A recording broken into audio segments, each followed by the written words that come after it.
नमस्कार सभी को, स्वागत है आप सबका श्रीधाम इंग्लिश के यूट्यूब चैनल पर। मैं हूं अरविंद कुमार लोधी। और जैसा कि आप लोगों को जानकारी है कि 30 तारीख से हम लोग जो पटवारी का एग्ज़ाम होने वाला है, मतलब एक प्रकार से पटवारी का एग्ज़ाम ही कहा जा रहा है इसको। कायदे से ये केवल पटवारी का एग्ज़ाम नहीं है, ये असल में समूह 2 उप समूह 4 के लिए एग्ज़ाम है। ये गलती से यहाँ 2 लिखा है, आप इसको सही मानेंगे, 4 मानेंगे उसको, ठीक है। तो कुछ समय से ही, जब से मतलब वैकेंसी खुली है और नोटिफिकेशन जारी हुआ है, तब से ही पैनिक मचा हुआ है पटवारी के उम्मीदवारों को कि ये क्या, मतलब सिलेबस में इतना रेडिकल चेंज कर दिया, कैसे करेंगे इतना सब कुछ। ये प्रबंधन आ गया, इंग्लिश आ गई, साइंस आ गया। असल में सिलेबस में कोई चेंज नहीं हुआ है, इसको आपको थोड़ा समझना है। पहले क्या होता था, समूह 2 उप समूह 4 का जो एग्ज़ाम है वो अलग होता था, पटवारी का एग्ज़ाम अलग होता था। पटवारी के लिए जो सिलेबस है वो आई होप कि आप लोगों ने पहले ही देख लिया होगा कि उसमें 5 टोटल सेक्शन रहते थे, 100 नंबर का पेपर होता था, 2 घंटे में आपको एग्ज़ाम देना रहता था। लेकिन जो समूह 2 उप समूह 4 का एग्ज़ाम है वो ऐसे नहीं होता था। उसमें 200 क्वेश्चन रहते थे, 200 क्वेश्चन रहते थे, 8 खंडों में पूरा क्वेश्चन पेपर बटा होता था और 3 घंटे का पेपर होता था। इस साल क्या हुआ है कि पटवारी का जो एग्ज़ाम है वो ग्रुप 2 सब ग्रुप 4 के साथ में लिया जा रहा है। इससे हुआ क्या है कि उन्होंने जो सिलेबस का चयन किया है वो सिलेबस पटवारी वाला न रख के ग्रुप 2 सब ग्रुप 4 वाला रख दिया है, ठीक है।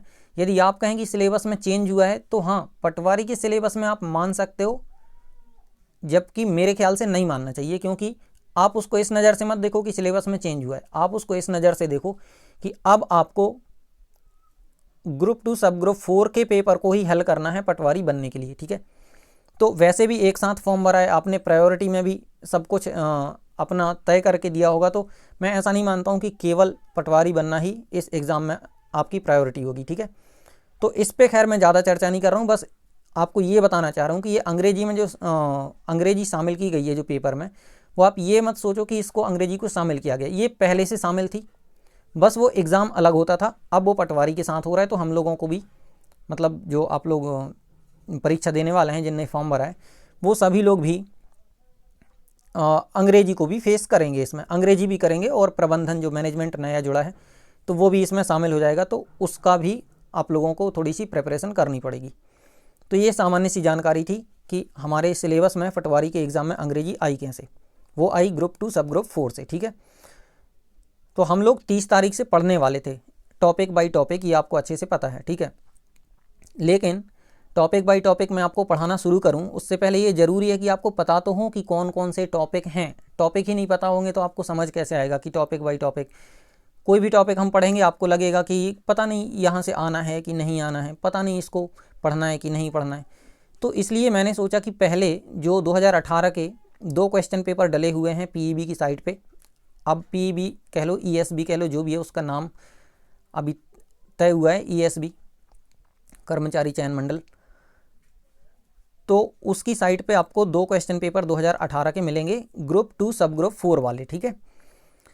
तो उन 2 क्वेश्चन पेपर्स को सबसे पहले हम लोग देखेंगे, इस नज़र से देखेंगे कि इनमें क्या क्या है, क्वेश्चंस के पैटर्न क्या क्या हैं, क्या क्या पूछा गया है, ठीक है। 2017 के भी क्वेश्चन पेपर डले हैं, आप चाहें तो डाउनलोड करके देख सकते हैं।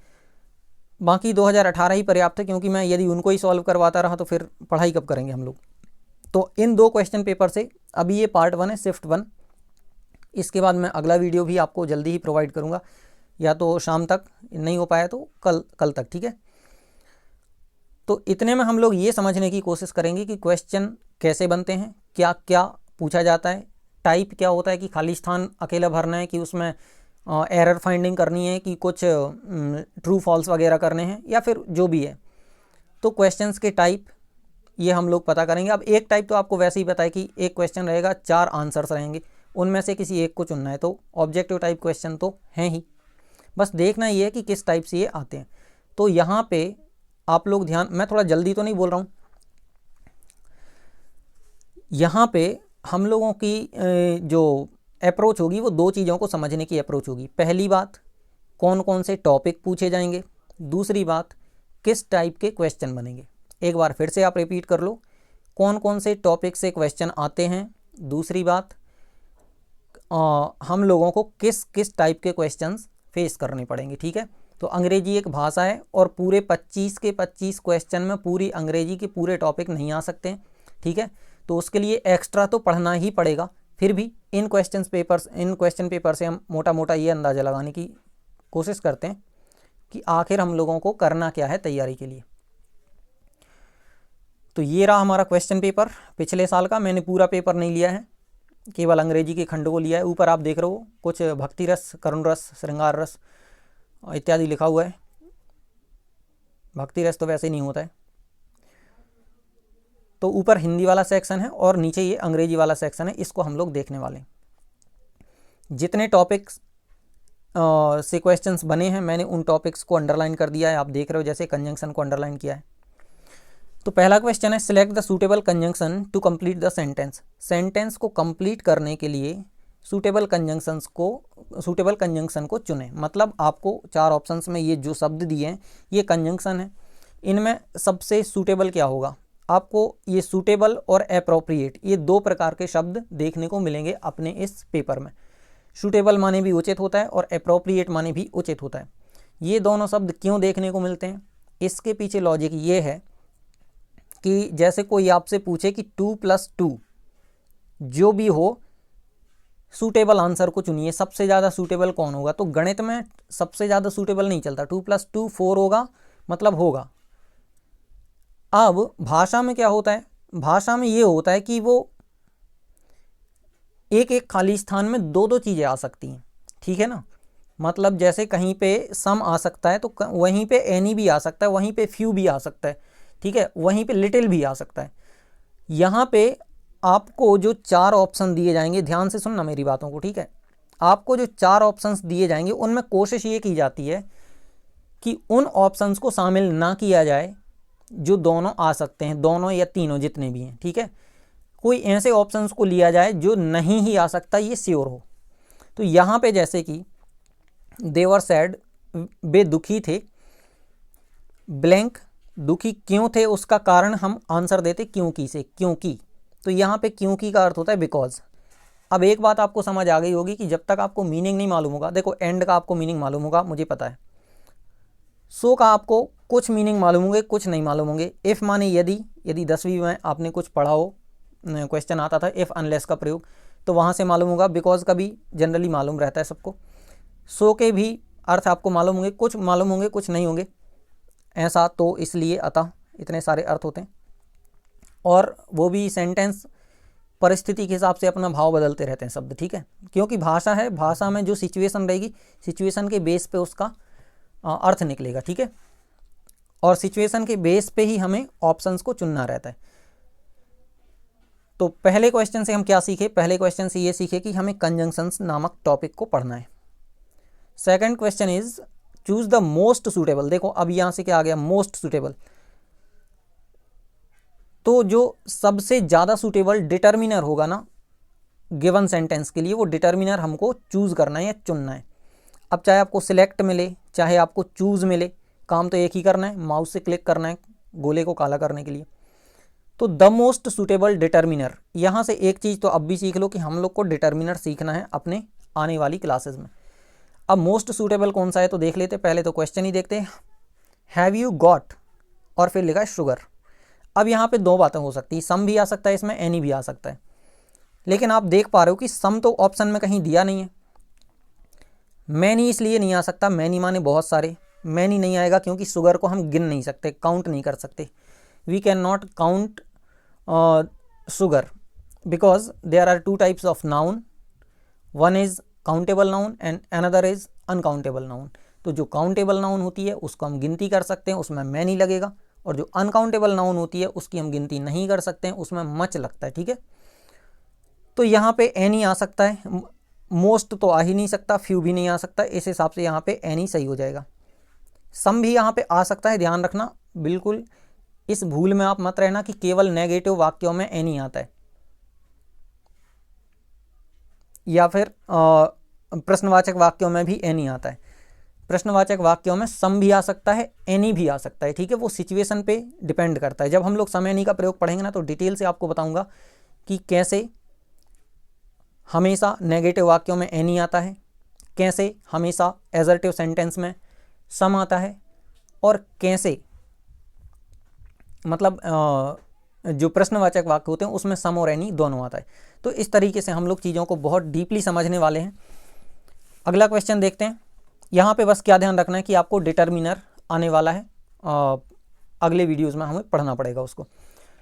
और डिटर्मिनर्स की शक्ल ऐसी दिखती है, ये भी देख लो थोड़ा सा। उनके लिए बता रहा हूँ जिनको अंग्रेजी बहुत मतलब टेढ़ी की है, कठिन कार्य। अगला क्वेश्चन है, choose the appropriate model. Model एक प्रकार की हेल्पिंग वर्ब है। हेल्पिंग वर्ब के दो प्रकार होते हैं, यदि आपको पता हो तो। जैसे इधर हम लिख लें हेल्पिंग वर्ब, तो there are two types of helping verbs. The first one is primary helping verb, इसको ऑक्सिलरी वर्ब भी कहते हैं, ये नाम भी आपको आएगा कई बार। प्राइमरी ऑक्सिलरी और सिंपल ऑक्सिलरी, और दूसरी होती है मॉडल ऑक्सिलरी। तो इसमें से जो क्वेश्चन बना है वो मॉडल ऑक्सिलरी से बना है। और can, code, may, might, should, must और बहुत सारी हेल्पिंग वर्ब्स जो डू, बी तथा हैव से नहीं बनी होती हैं मॉडल्स कहलाती हैं। अभी नहीं पल्ले पड़ रहा, कोई दिक्कत नहीं, आगे आने वाली वीडियोस में पढ़ेंगे। अभी सिर्फ जो आपको जानना है वो इतना जानना है कि मॉडल से भी क्वेश्चन बनेंगे, ठीक है। और मॉडल एक प्रकार की हेल्पिंग वर्ब है। यहाँ पे आंसर जैसे I am not free today, आज तो मैं फ्री नहीं हूँ, बट, लेकिन, आई, अब इधर पे दो चीज़ें आ सकती हैं, विल भी आ सकता है, कैन भी आ सकता है। तो इधर ऑप्शंस में देख लेते हैं, विल तो वैसे ही नहीं है, कैन आ जाएगा यहाँ पे। इसके बाद फोर्थ क्वेश्चन है, अब थोड़ा मैं फास्ट पढ़ूं क्योंकि अब आप लोग समझ गए होंगे। देखो इधर आर्टिकल से क्वेश्चन आना है, और आर्टिकल्स तो आपको मालूम है, ए, एन और द। आर्टिकल्स डिटर्मिनर का एक प्रकार है और डिटर्मिनर एडजेक्टिव का एक प्रकार है। तो इधर मोस्ट सूटेबल क्या है, नील आर्मस्ट्रॉन्ग वाज। जब कभी भी फर्स्ट वगैरह आता है ना, उसके पहले आता है the man to walk on. अब ये मून लिखा है, मून माने होता है चंद्रमा, तो इसके पहले भी दा आएगा, तो दोनों जगह दा आने वाला है। ये ऑप्शन आंसर में दिया हुआ है, सभी के आंसर्स हैं। तो आर्टिकल से क्वेश्चन बनेगा, नीचे भी आप देख रहे हो आर्टिकल से ही है, कुछ भरना है। अब मैं नहीं पढ़ रहा हूँ इसको, आर्टिकल्स के अलावा कुछ दूसरा होगा तो पढ़ूंगा जरूर। जैसे नीचे आया प्रीपोजिशनल फ्रेज, तो यहाँ पे आपको थोड़ा बता देता हूँ कि प्रीपोजिशन शब्द का एक प्रकार है, और ऐसा फ्रेज जिसमें प्रीपोजिशन की प्रधानता होती है उसको प्रीपोजिशनल फ्रेज कहते हैं। डिटेल से पढ़ेंगे हम जब प्रीपोजिशन पढ़ रहे होंगे।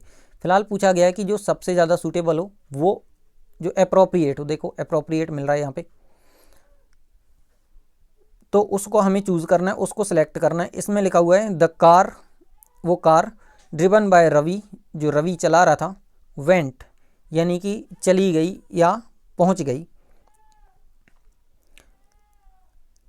और इसके बाद देखो आप ऑप्शन में देख रहे हो ना, विथ कंट्रोल लिखा है, तो कुछ और भी होगा। तो यहाँ पे हम आगे का पढ़ लेते हैं यहीं पे, and hit the lamp post, lamp post को हिट कर दिया। तो जाहिर सी बात है विथ कंट्रोल नहीं जाएगी, वो आउट ऑफ कंट्रोल जाएगी। बिना ऑप्शन देखे हम बता सकते हैं। तो आगे देख लेते हैं आउट ऑफ कंट्रोल दिया है कि नहीं दिया है। हाँ, आउट ऑफ कंट्रोल बिल्कुल दिया है। वैसे मैंने पढ़ लिया है पहले से, बट ये क्वेश्चन मेरे दिमाग में नहीं आ रहा मैंने इसको कब पढ़ा। तो आउट ऑफ कंट्रोल, कार चली गई। ये देखो आउट ऑफ जो लिखा ना, ये एक प्रीपोजिशन है, और आउट ऑफ कंट्रोल जो बना है एक प्रीपोजिशनल फ्रेज है। समझ में आई बात। इसके बाद है चूज द एप्रोप्रिएट प्रीपोजिशन। अब इधर प्रीपोजिशनल फ्रेज नहीं पूछा है, सिर्फ प्रीपोजिशन पूछा है। आप कहोगे ये समझ नहीं आ रहा कि प्रीपोजिशन क्या है, फ्रेज क्या है। देखो प्रीपोजिशन एक है वर्ड, प्रीपोजिशन एक वर्ड है, और प्रीपोजिशनल फ्रेज एक प्रकार का फ्रेज है। आप कहोगे वर्ड और फ्रेज क्या होता है। वर्ड यानी शब्द, और फ्रेज माने वाक्यांश, ठीक है। पहला लेसन ही हमारा इस बात पे आधारित है, जिसमें हम पढ़ेंगे, लेसन का नाम ही है वर्ड्स, फ्रेजेस एंड सेंटेंसेस। ये पहला चैप्टर रहेगा हमारा, ये ओल्ड क्वेश्चन पेपर को हल करने के बाद। तो यहाँ पे केवल प्रीपोजिशन को हमें देखना है, तो आप नोट कर लो दिमाग में कि प्रीपोजिशन नाम से कोई टॉपिक है जो आगे के वीडियोज़ में हमें पढ़ना है। इसमें लिखा है मैसूर इज, कर्नाटक लिखा है इसमें, इसको अंग्रेजी में कर्नाटका पढ़ेंगे, वैसे कर्नाटक ही है, कर्नाटका वगैरह नहीं है। तो इन या इन टू, या फिर ऑन या ऑन टू, मतलब इन्हीं में हमें स्थिति पता चलती है। एट माने होता है ऊपर, इधर जो है इन आएगा। आपको बता दे रहा हूँ ऐसी जगह पे एट और इन दोनों आ सकते हैं। जब हम किसी छोटी सी जगह की बात करते हैं, जैसे किसी छोटा सा कस्बा है, गांव वगैरह है, तो एट बोलेंगे। आई लिव एट सांकली, जैसे मेरा नाम, मेरे गांव का नाम, आई लिव एट सांकली बोलेंगे। गोटेगांव वगैरह के लिए भी एट बोला जा सकता है। नरसिंहपुर अब जैसे डिस्ट्रिक्ट है या बड़ा शहर है तो मुंबई, कोलकाता या फिर जो बड़े शहर हैं राज्य का नाम है, इन सब में इन का प्रयोग किया जाएगा इस तरीके से जब हम उनकी स्थिति बता रहे हों तो यहाँ पे इन ऑप्शन में आपको दिख रहा है। बस ध्यान रखना कि हमें प्रीपोजिशन भी पढ़ना है। अब एक ऐसा टॉपिक जो बहुत पहले ही आप सुन चुके होंगे, नाउन। नाउन मतलब संज्ञा। Noun is the name of any person, place और थिंग, ऐसा आपको रटा होगा। लेकिन हम लोग कुछ नए तरीके से पढ़ेंगे ताकि क्वेश्चंस भी तो हल हों, हमसे बने कुछ। Choose the appropriate noun to complete the sentence. Sentence को कंप्लीट करना है और नाउन को चुनना है। अब इधर सबसे पहली बात, जो ऑयली शब्द लिखा है, ऑयली नाउन ही नहीं है, वो एडजेक्टिव है। ऑयली मतलब तैलीय, जिसमें तेल लगा हुआ, वो चिकना सा। वी यूज़ अ लिटिल, और यहाँ पे ऑयल ही आएगा, कुछ नहीं करना है इसमें। आप खुद लगा के देख लो ना, ऑयल्स नहीं आएगा, ऑयलिंग भी नहीं आएगा इन आवर कुकिंग। तो आप समझ गए, सिंपल था, इसमें कुछ ज़्यादा लेक्चर देने की ज़रूरत नहीं है। अगला देखो, आप फिर से आर्टिकल से क्वेश्चन बनाए, और आर्टिकल में आपको बता चुका हूँ आर्टिकल्स से बहुत क्वेश्चन बन रहे हैं और इसलिए आर्टिकल्स को हम डिटेल से पढ़ेंगे। इसके बाद क्वेश्चन नंबर 10। अरे मुझे लगता है बहुत समय लगेगा, अभी 10वें क्वेश्चन पे आए हैं बस। ठीक है, कुछ नया होगा तो बात करेंगे, अदरवाइज स्किप करते जाएंगे। Choose the appropriate form of the tense. Tense का फॉर्म आपको चुनना है। अब इधर मैं आपको बस ये समझा देता हूँ, टेंस तो आपको पता ही होंगे, प्रेजेंट, पास्ट, फ्यूचर, फिर उनके 4 प्रकार। फॉर्म ऑफ द टेंस में 2 चीज़ें देखी जाती हैं। एक देखी जाती है हेल्पिंग वर्ब, जिसको ऑक्सिलरी वर्ब भी कहते हैं, और दूसरी देखी जाती है मेन वर्ब का फॉर्म। ठीक है, तो ये दोनों चीज़ें हमें देखना रहता है। इधर फिलहाल में जो भी है वो हमें देखना है, जो ऑप्शन में दिया हुआ है। आई, इसके बाद ब्लैंक, नेवर सीन हिम। अब आप देख सकते हो इधर सीन लिखा हुआ है, और सीन लिखा है, कहने का मतलब वर्ब थर्ड फॉर्म में लगी है, और यहाँ पे हैव, हैज़ या हैड में से कुछ आएगा। ठीक है, अब पहली बात तो हैज़ नहीं आएगा, आई के साथ केवल हैव लगता है, तो हैव और हैड में से कुछ आना है। यदि हैड दिया है तो वो भी आ सकता है,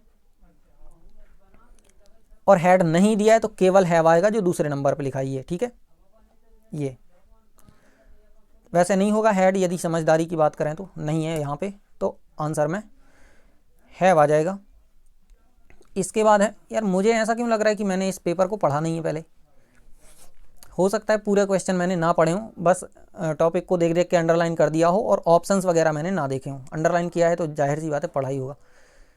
11वां क्वेश्चन है, choose the appropriate form of the adjective.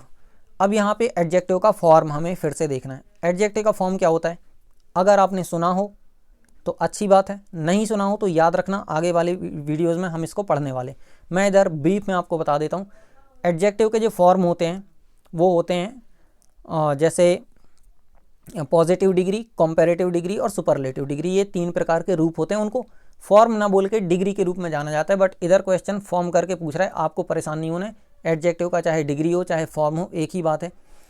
यहाँ पे पूछा गया है, the blank police station is 5 miles away.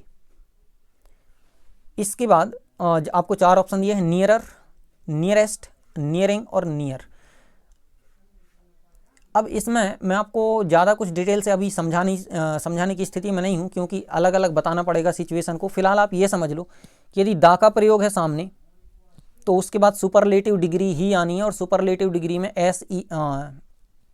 EST वगैरह जोड़ा जाता है। ठीक है, जैसे big, bigger, biggest, nearer, near, nearer, nearest, या फिर मोर मोस्ट वाली जो डिग्रीज होती हैं, जैसे मोर इंटेलिजेंट, मोस्ट इंटेलिजेंट, तो वो मोर मोस्ट में भी मोस्ट वाला यहाँ पे प्रयोग होगा जब भी आर्टिकल दा का प्रयोग सामने होगा। ठीक है, अब इतने में जिसको समझ आ गया अच्छी बात है, नहीं समझ आया तो कोई दिक्कत नहीं है। बस आप ये समझ लो कि एडजेक्टिव की डिग्रीज भी हमको आगे पढ़नी है। इसके बाद और नेक्स्ट क्वेश्चन है, चूज़ द अप्रोप्रिएट प्रीपोजिशन। देखो प्रीपोजिशन फिर से आ गया है, मैं अब आपको बताने नहीं जा रहा हूँ। बस आप ये देखते चलना कि प्रीपोजिशंस होते कैसे हैं। जैसे इन हो गया, बिटवीन हो गया, अमंग हो गया, एट हो गया, ऑफ हो गया, फॉर हो गया, फ्रॉम हो गया, बहुत कुछ पढ़ेंगे हम एक एक करके। ठीक है, जब हम प्रीपोजिशन नाम के टॉपिक को पढ़ेंगे। 13th क्वेश्चन है, 13वां question, choose the appropriate articles. फिर से आर्टिकल आया, आपको ए एन द भरना है। आप समझ पा रहे हो आर्टिकल कितना इंपॉर्टेंट है। इसके बाद 14th क्वेश्चन है, choose the option that best transforms the given sentence using a question tag. Yes, this is the new one. ये एक नया टॉपिक है, क्वेश्चन टैग, जो अभी पहले क्वेश्चंस में हमें नहीं आया। क्वेश्चन टैग, क्वेश्चन माने प्रश्न और टैग माने होता पूंछ, या वैसे पूंछ नहीं होता है, टैग माने जो टैग करते हैं ना, हम धागा वागा लगा देते हैं, कुछ ऐसे जोड़ देते हैं, एक्स्ट्रा जोड़ना, तो उसको हम टैग कहते हैं। तो यहाँ पे जो टैग है वो क्वेश्चन का टैग है, ऐसा टैग जो प्रश्न का काम कर रहा हो, ठीक है, उसको क्वेश्चन टैग कहते हैं। और मुझे थोड़ा बहुत यदि याद है तो 10th क्लासेस में भी ये क्वेश्चन टैग नाम का टॉपिक रहता है ग्रामर में। यदि नहीं भी रहता है कोई दिक्कत नहीं है, हम लोग इसको पढ़ने वाले। फिलहाल मैं इसको क्वेश्चन को पढ़ता हूँ और आपको आंसर बताता हूँ। इसमें क्वेश्चन लिखा है, he hasn't return from his trip. वह अपनी ट्रिप से वापस नहीं लौटा है। हैजंट से बना है। यहाँ पे जब भी क्वेश्चन टैग की बात हो, you have to focus on the helping verb in the sentence. Sentence में आपको हेल्पिंग वर्ब पे फोकस करना है। हेल्पिंग वर्ब मतलब वो कौन से टेंस से सेंटेंस बना हुआ है। यहाँ पे हैजंट लिखा है, यानी कि हैज़ नॉट। अब ध्यान देने वाली बात यह है कि क्वेश्चन टैग हमेशा उल्टे में बनता है। उल्टे में मतलब यदि क्वेश्चन नेगेटिव है तो क्वेश्चन टैग पॉजिटिव बनेगा, एफर्मेटिव में बनेगा, ठीक है। और यदि क्वेश्चन हमारा एफर्मेटिव है, पॉजिटिव है, तो जो क्वेश्चन टैग है वो नेगेटिव से बनेगा। अब आपको मैं हिंदी का एक क्वेश्चन टैग बताता हूँ तो आप समझ जाओगे। जैसे हम कहें, इसी का हिंदी करते, ठीक है। वह अपने ट्रिप से वापस नहीं लौटा है। क्या लौट आया है? क्या लौट आया है, ये हमारा क्वेश्चन टैग है, ठीक है। तो आप देखो, वह अपनी ट्रिप से वापस नहीं लौटा है, ये नेगेटिव सेंटेंस है। फिर आगे मैंने जोड़ा, क्या लौट आया है, मतलब ये पॉजिटिव है, क्या लौट आया है। समझ में आ गई बात। तो पहली बात तो ये है कि जितने नेगेटिव वाले हों उनको हटा दो, ये इजंट वगैरह हटा दो, हैजंट हटा दो, ठीक है। अब देखते हैं, इसका बनेगा हैज़ हेल्पिंग वर्ब है तो बनेगा हैज़ ही, ठीक है। पहले आएगी हेल्पिंग वर्ब, फिर आ जाएगा वो सब्जेक्ट। तो हैज़ ही करके यहाँ पे लिखा है, हाँ ये फर्स्ट नंबर पे लिखा है हैज़ ही, और ये इसका आंसर बन जाएगा 14 का पहला हैज़ ही। यहाँ पे आप देख सकते हो ऊपर ये आंसर लिखा हुआ है। तो इस तरीके से हम डिटेल में जब क्वेश्चन टैग पढ़ेंगे तो आपको ये सारी चीज़ें आ जाएंगी और बड़े आराम से समझ आएंगी, ठीक है। इसके बाद 15वां जो क्वेश्चन है, choose the option with the appropriate punctuation. अच्छा, पंक्चुएशन जब पूछा जाए, आपको कहोगे पंक्चुएशन क्या है, तो पंक्चुएशन होता है विराम चिन्हों का सही प्रयोग। जैसे कहाँ कॉमा लगेगा, कहाँ फुल स्टॉप लगेगा, कहाँ क्वेश्चन मार्क लगेगा, कहाँ एक्सक्लेमेशन साइन लगेगा, कहाँ हाइफन लगेगा, ये जितने भी प्रकार के आपके चिन्ह होते हैं ना, विराम चिन्ह, उनका सही प्रयोग करना। और हाँ, कैपिटलाइजेशन भी पंक्चुएशन के अंतर्गत आता है कि कौन सा अक्षर कैपिटल होगा, कौन सा नहीं होगा, ये सारी बातें। तो जो पंक्चुएशन वाले जब भी आपको क्वेश्चन आए, मैं आपको रिकमेंड करूँगा कि जैसे ही पंक्चुएशन देखो, आप दिए गए सेंटेंस में बिल्कुल दिमाग ना लगाओ, क्योंकि वो दिमाग लगेगा भी नहीं, और लग भी जाएगा ना तो भी आपको आंसर तो करना है ऑप्शंस में से। तो जब भी पंक्चुएशन आप देखो तो मैं चाहता हूँ कि आप सीधा ऑप्शंस को पढ़ना शुरू करें। अब इसमें आप देख सकते हो, he asked me whether I had return the letter. अब इसमें तो कहीं से कुछ नहीं लगा, तो उसने मुझसे पूछा। पहली बात तो ये क्वेश्चन नहीं है, तो क्वेश्चन वाले जितने सबको अलग कर दो। इसके बाद दूसरी बात, ही आस्क्ड मी, उसने मुझसे पूछा, और इसके बाद वेदर यानी कंजंक्शन लगा है, तो कंजंक्शन और कॉमा एक साथ नहीं हो सकते, ठीक है। इसका मतलब अब उनको हटा दो जहाँ मी के बाद कॉमा हो। तो देखो, अभी हमारा ये वाला हट गया और ये क्वेश्चन था, ये वाला हट गया, अब ये चौथा भी हट गया। अब बचा केवल हमारे पास दूसरा। दूसरे में क्या लिखा है, he asked me whether I had return the letter, ठीक है। He asked me whether I had return the letter, तो ये हमारे आंसर के रूप में बन जाएगा। तो समझ में आई बात। ये मैंने बहुत जल्दी से कर दिया, लेकिन जब हम लोग पंक्चुएशन पढ़ेंगे ना, ये लास्ट के लेसन्स में है, जब आपको कंटेंट मिलेगा। टोटल हम लोग 40 समथिंग वीडियोज़, 40 समथिंग टॉपिक को कवर करने वाले हैं ग्रामर के। तो उसमें ये लास्ट में आपको मिलेगा 35-36 लेसन के लगभग, ठीक है। वहाँ पे हम लोग पंक्चुएशन के बारे में पढ़ेंगे और बहुत अच्छे से पढ़ेंगे, समझ में आएंगे, बहुत सारे क्वेश्चन सॉल्व करेंगे। इसके बाद 16वां क्वेश्चन है, choose the option with the appropriate punctuation. फिर से पंक्चुएशन का आया है, तो मैंने आपको बोला है इसको मत पढ़ो जो ऊपर दिया है, बिल्कुल जो नीचे आपके ऑप्शंस दिए हैं उनको आप पढ़ के देख लो क्या लिखा हुआ है। दो, यद्यपि, दो मीन्स होता है यद्यपि। The manager explained what to do, we didn't know where to go. ठीक है, मैं अभी ऊपर का ही पढ़ रहा था जो क्वेश्चन में लिखा हुआ है। हालांकि मैनेजर ने हमें एक्सप्लेन कर दिया था व्हाट टू डू, कि क्या करना है, लेकिन इसके बावजूद भी क्या हुआ, वी डिडंट नो, हम नहीं जान पाए, वेयर टू गो, कि जाना कहाँ है। लंबा चौड़ा दिया है इसमें, इसको हम कहते हैं ग्रामर की भाषा में कॉम्प्लेक्स सेंटेंस। ठीक है ना। तो इसमें देखो मैं अलग अलग एलिमिनेट करके ही बताता हूँ आपको, आंसर पे अभी बिल्कुल नहीं जाते अपन। ठीक है, ये आंसर को ऐसे कर देते हैं अपन। Though the manager explained what to do, तो पहली बात तो ये एक्सप्लेन्ड के बाद जहाँ जहाँ कॉमा मिले उनको अलग कर देना है। तो अभी तो केवल पहले में मिल रहा है तो पहला नहीं होगा आंसर। ठीक है, इसका दूसरा है though the manager explained what to do. अब डू के बाद कॉमा होना ज़रूरी है, और ऐसा दिया है हमें केवल डू के बाद कॉमा होना ज़रूरी है, ऐसा दिया है केवल तीसरे में। तो यहाँ पे आप देख सकते हो, मैंने अभी जो साफ़ किया था सब अलग करते हैं। डू के बाद कॉमा लगा हुआ है ये, और एक्सप्लेन्ड के बाद कॉमा नहीं लगा हुआ है।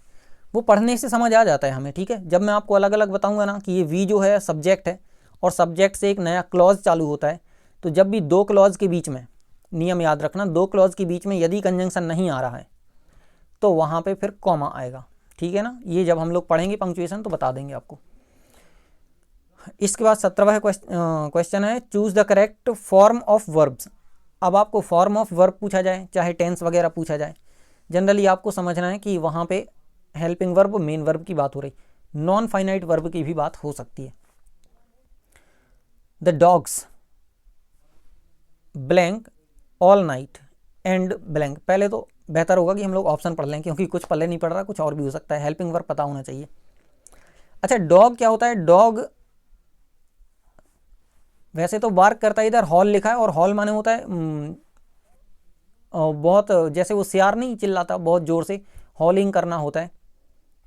देखो हिंदी आ नहीं रहा यार मुझे, रोने टाइप का जो कुत्ता आवाज़ करता है ना, उसको हॉलिंग कहते हैं। ठीक है, द डॉग्स, अब इधर अच्छे से देखना है, डॉग्स लिखा हुआ है। ठीक है, ऑल द नाइट, तो जाहिर सी बात है कि ये पास्ट की बात हो सकती है, तो यहाँ पर हॉल्ड आएगा, पहला जो हमें आंसर मिल चुका है। अब चूंकि पहला पास्ट में है तो दूसरा भी पास्ट में ही होना जरूरी है। अब इसमें देख लो, कीपिंग तो नहीं आएगा क्योंकि वो एमएजआर के साथ आएगा। कैप्ट आ सकता है, बिल्कुल आ सकता है, कीपिंग फिर से नहीं आएगा, फिर से कैप्ट। तो यहाँ पे ये जो होल्ड लिखा है ना, यही दूसरा वाला मुझे ज़्यादा सही लग रहा है, और ये दूसरा वाला आंसर है भी। अब इसका अर्थ देख लो, जो कुत्ते हैं होल्ड यानी कि रोते रहे ऑल द नाइट, रात भर, एंड कैप्ट और उन्होंने रखा, अस माने हमें, अवेक यानी जागता हुआ, मतलब रात भर सोने नहीं दिया, रात भर रोते रहे कुत्ते, ये इसका भाव है पूरा। और मैं आपको बार बार कह रहा हूँ, ये जो भाषा होती है ना, समझ के ऊपर चलती है। यदि आपको सेंस समझ आ रहा है कि क्या चर्चा चल रही है, सिचुएशन क्या बनी है, तो ही कुछ कर पाओगे। गणित के जैसे जोड़ना घटाना गुणा भाग करके आप नहीं कर सकते हो। ठीक है, जो बोला जा रहा है उसका भाव आपकी समझ में आना चाहिए। जैसे गंवार और ग्रामीण दोनों शब्दों का एक ही अर्थ होता है, गांव में रहने वाला या ग्राम में रहने वाला। अब जिसको इसका भाव पता है उसको आप ग्रामीण बोलोगे तो कोई दिक्कत नहीं, उसको आप गंवार बोलोगे तो दिक्कत खड़ी हो जाएगी। क्यों? भले ही दोनों का अर्थ सेम है लेकिन उनका भाव सेम नहीं है, भाव अलग अलग है। तो जिसको समझ नहीं होगी वो कहेगा हाँ ठीक है कोई दिक्कत नहीं, गंवार कह दिए तो क्या दिक्कत है, गंवार माने गाँव में रहने वाला, वो उसको लाइटली ले लेगा। लेकिन जिसको भाव पता है ना, वो गंवार शब्द को लाइटली नहीं लेगा। तो भाषा हमेशा भावों पे चलती है, भावों को व्यक्त करने का ध्वनि युक्त माध्यम भाषा कहलाता है। और भाषा यदि आप पढ़ रहे हो तो भाव भी आपको मालूम होना जरूरी है। 18वां क्वेश्चन देखते हैं। क्वेश्चन लिखा है choose the correct form of verb. फिर से फॉर्म ऑफ वर्ब पूछा है, और ये बिना टेंस के आपसे हो नहीं सकता है। ठीक है, टेंस की टेबल होना आपके पास जरूरी है।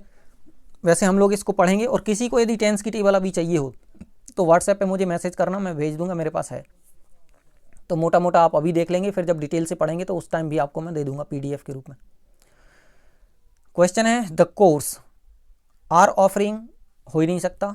ऑफर्स ये हो सकता है, ऑफर नहीं हो सकता, हैव ऑफर्ड ये भी हो सकता है। द कोर्स, अब अप्रोच टू लर्निंग, एक मिनट, ये टू लर्निंग वगैरह गलत लिखा है, होलिस्टिक अप्रोच टू लर्निंग। अब लर्निंग यहाँ पे नाउन के रूप में है और दूसरे भाव में हो सकता है, वर्ब के रूप में होता तो टू लर्न करके आ जाता है यहाँ पे। फिलहाल ऑफर्स आएगा यहाँ पे, हैव ऑफर्ड नहीं आएगा, वो हैव की सिचुएशन है नहीं यहाँ पे परफेक्ट वाली, इसलिए ऑफर्स आएगा।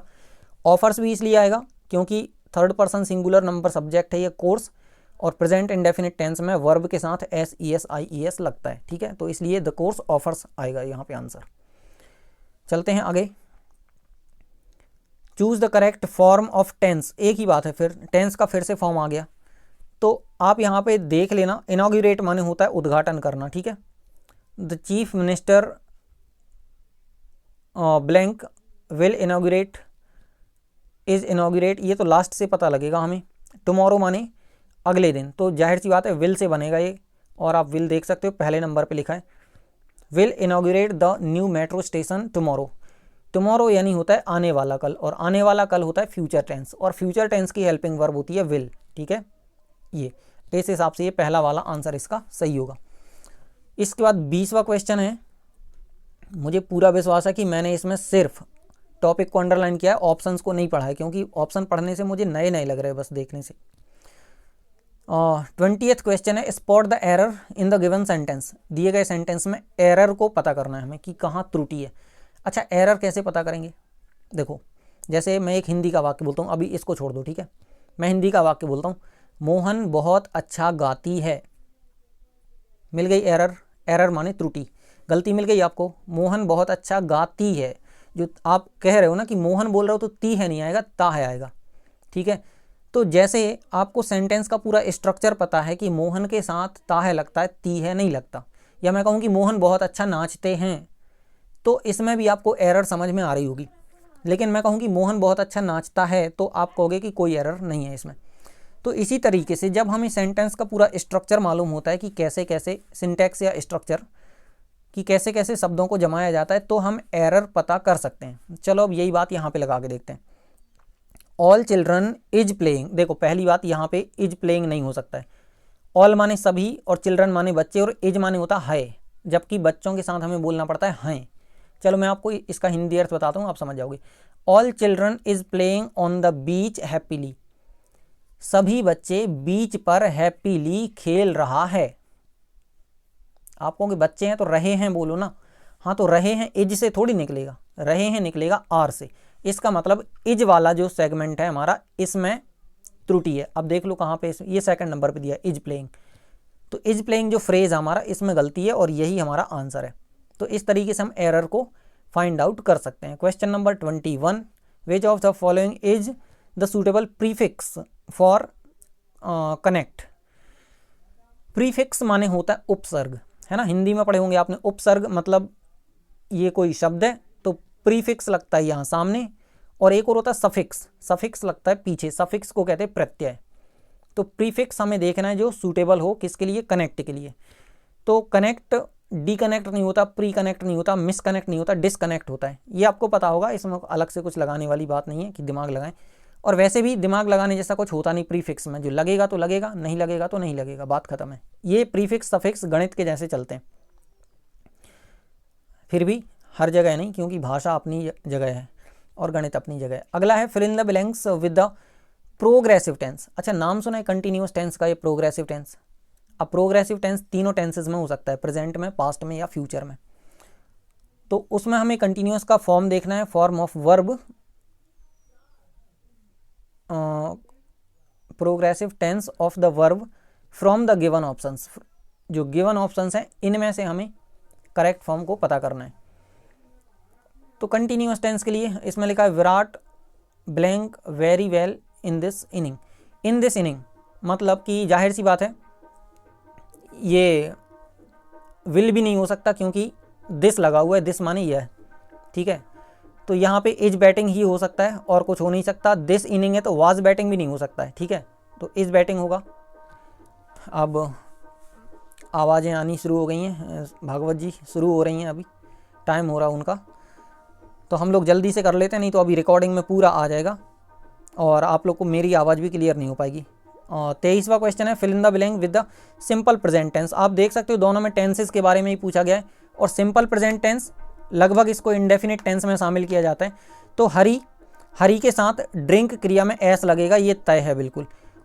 पहली बात तो चाय को ना ड्रिंक नहीं करते यार, चाय को टेक वगैरह होता है, कई बार तो इसमें भी मिस्टेक मिल जाती है क्वेश्चन पेपर में। फिलहाल ड्रिंक्स इसका आंसर होगा, ये देखो, ठीक है, नाम ही दे दिया, इंडेफिनिट टेंस है और हरी लिखा हुआ है तो वर्ब में एस ई एस लगेगा। 24वां क्वेश्चन है हमारा, fill in the blank with the appropriate prefix. फिर से आ गया प्रीफिक्स, यानी कि जो पहले जुड़ेगा उसको हमें देखना है कि क्या है जो सूटेबल होगा, एप्रोप्रिएट होगा। The Panama canal,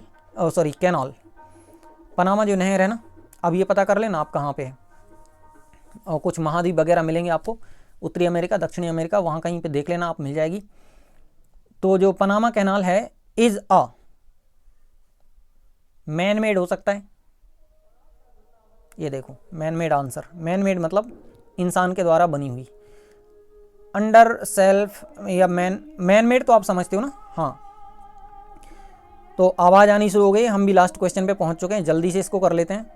fill in the blank with a suitable collective noun, ये नाउन के प्रकार में से आ गया, मतलब एक तो नाउन आपको पता होना जरूरी है, दूसरा नाउन के प्रकार। तो कलेक्टिव नाउन ऐसी नाउन जिससे किसी समूह के बारे में हमें जानकारी प्राप्त होती है।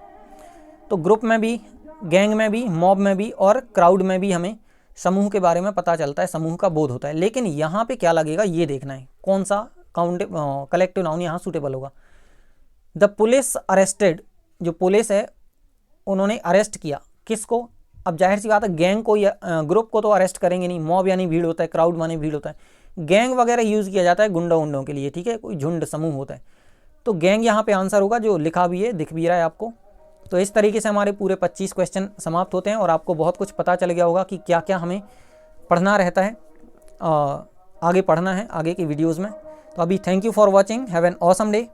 वीडियो को शेयर वगैरह कर देना, और जिन लोगों ने और आपके साथ वाले हों फॉर्म जिन्होंने भरा हो तो उन लोगों को बता देना कि एक पेपर और हम लोग हल करने वाले, इसके बाद पूरा सिलेबस टॉपिक बाय टॉपिक हम लोग समझेंगे उसको डिटेल से, और बहुत अच्छे से आपको मज़ा आने वाला है, इसमें कोई डाउट नहीं है। अब जितने लोगों ने मुझसे पढ़ा है वो उन सबको पता होगा, तो पूरा एंजॉय करते हुए पढ़ेंगे हम लोग आगे।